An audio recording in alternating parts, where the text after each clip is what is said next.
À la rubrique initiative, c'est à Besançon que nous nous rendons pour une initiative en faveur des sans domicile fixe. Une association propose de leur permettre de construire leur propre maison en bois en même temps qu'ils reprennent une activité dans une entreprise de menuiserie. Ils peuvent ensuite installer cette maison sur des terrains prêtés par des municipalités. Reportage Patrick Retzlob, Jean-Claude Elfassi. Bernard a 40 ans, licencié économique, il était en fin de droit depuis 1993. Par la mairie de son village, il a réussi à obtenir un contrat emploi solidarité, cantonnier. SDF, il loge actuellement chez l'habitant. Le grand projet, c'est de lui donner une maison, à condition qu'il participe à sa construction.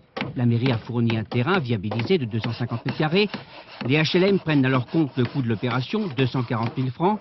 Et l'aide personnalisée au logement paiera le loyer. Bernard n'aura que 60 francs mensuels à sa charge pour 40 m² habitables, son nouveau chez lui.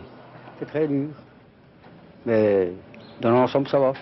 On a un chef qui nous apprend bien, là, en principe. Ça vous plaît la maison? La maison, ah oui, oui, oui.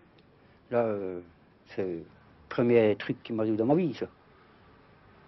J'ai jamais eu dans ma vie une maison, hein. Ce coup-là, ça, je vais être... Oh, Amérique, hein.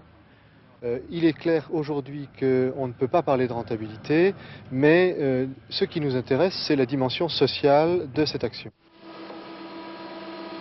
C'est dans cette menuiserie qu'il a travaillé pendant un mois pour fabriquer des panneaux de sa maison, comme le fait actuellement Charles, licencié de chez Peugeot en 1986.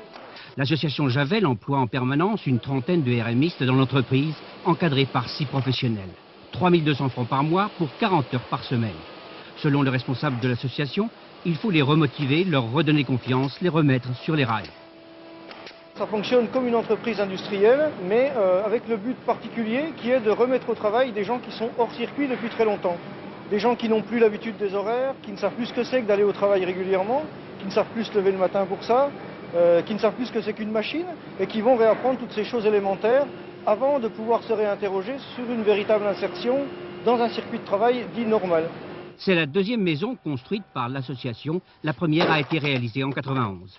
Un projet qui va, grâce au HLM, devenir quasi industriel. En 1995, 10 nouvelles maisons de ce type vont être réalisées. Une opération qui, selon les maires de ces 2 villages, devrait s'étendre à d'autres communes pour permettre une meilleure insertion aux personnes en difficulté.